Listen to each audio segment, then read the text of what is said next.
This is Hail to the Vagina. Indeed. By Robert Thurman.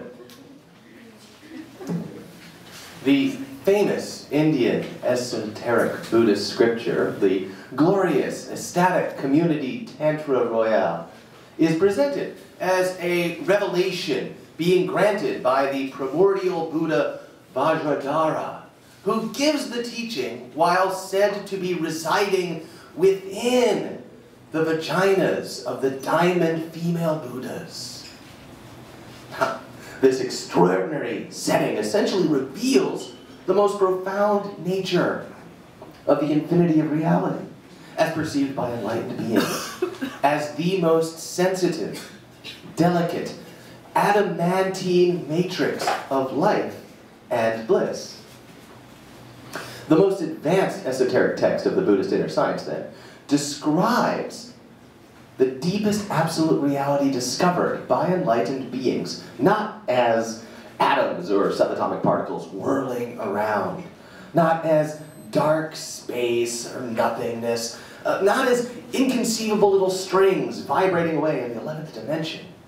No, but as voidness, the womb of compassion, as bliss void, indivisible, i.e., as a delicate but ecstatically invincible envelope, perfectly capable of nurturing all life in freedom from suffering, while simultaneously nurturing it for blissful evolutionary fulfillment. It is utterly beyond all violence. One root tantric vow is to never view any woman as unenlightened. In Buddhist tantric symbolism, the victorious vagina is represented as a usually red equilateral triangle with apex downward.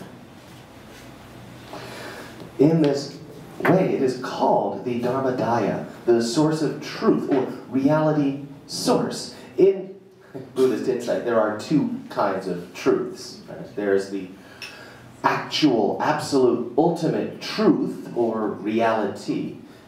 And on the other hand, you've got your relative, conventional, or illusory truths, or realities. Difference. Now, as the source of relative realities, the Dharmadaya vagina gives birth to the world and all its beings and things, since things' freedom from fixated essence allows them to be created, develop, and flourish. Now, this inexhaustible font of creativity, when misunderstood, can be feared and hated as the cause and source of suffering. Since an alienated consciousness trapped in a fixated, separated identity perceives the vast diversity of things as an insatiable opponent that cannot be either consumed nor destroyed.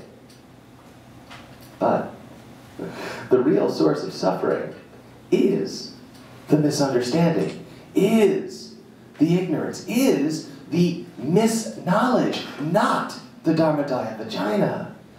When you have achieved transcendent wisdom, you emerge from the vagina, coming forward into the world and enjoying the magnificent diversity as the endless play of blissful energy.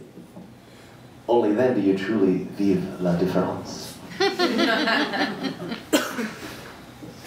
As the source of truth on the absolute level, we enter into the Dharmadaya vagina triangle, go through it.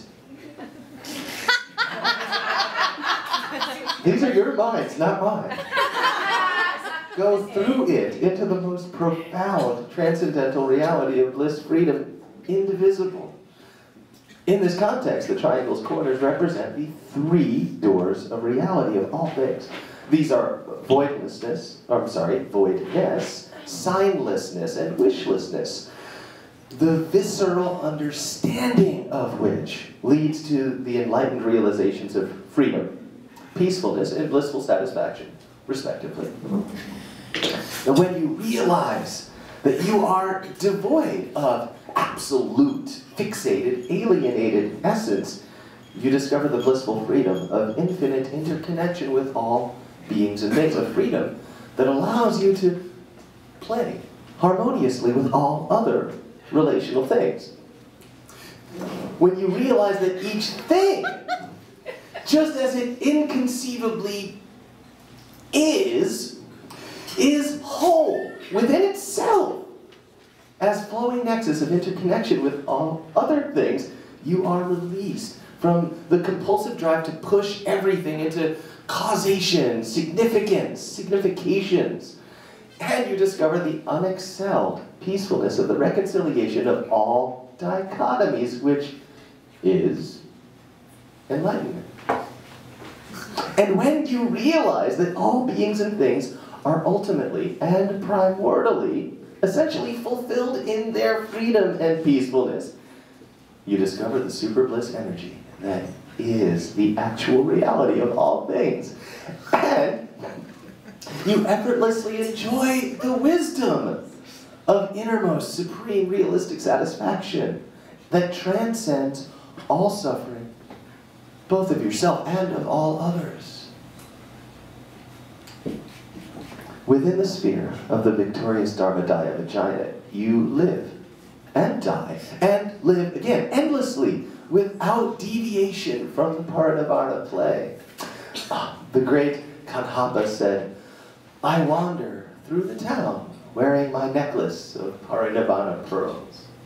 This is utterly non-dual, okay? It expresses the adept's experience that all of reality is a reliable matrix for the blissful communion of orgasmic bliss and peaceful freedom. Now, these two levels of truths or reality are only levels, that is, different on the relative illusory level of conventional expressions. Ultimately, in their inexpressible actuality, they are indivisible, non-dual. This can also be symbolically rendered by adding a second triangle, sometimes white, sometimes red, with apex upward. Right? Apex downward, apex upward. You're going to love this. This non-duality is thus rendered in very familiar ways in India as Shakta and Shakti united, right? Or as Chakra Samvara and Vajra Yogini united. In the West, you might recognize it as the Seal of Solomon or the Star of David. You might. Not judging, just however exactly we interpret the symbolism, however we rhapsodize about the victorious vagina, we cannot only adore its earthiness. We must celebrate its holiness, redolent with awesomeness and sacredness. Nothing profane or prosaic about it. The source of all happiness. Violence can never reach it. Now, the Buddhist tradition is not mainly religion, in essence, however. It does not mainly require belief as such, especially not in the belief of some fantasy world fabricated by suspending reason and straining the imagination. It is a science, encouraging reason, knowledge, and wisdom, considering that more realistic you can be, the more genuinely happy, the more effectively benevolent you can be. So, to truly enjoy the Dharmadaya Vagina, you need to know it deeply. Your mind, not mine. To appreciate its magnificence and its profundity. Hail to the vagina, the source of truth and mother of bliss.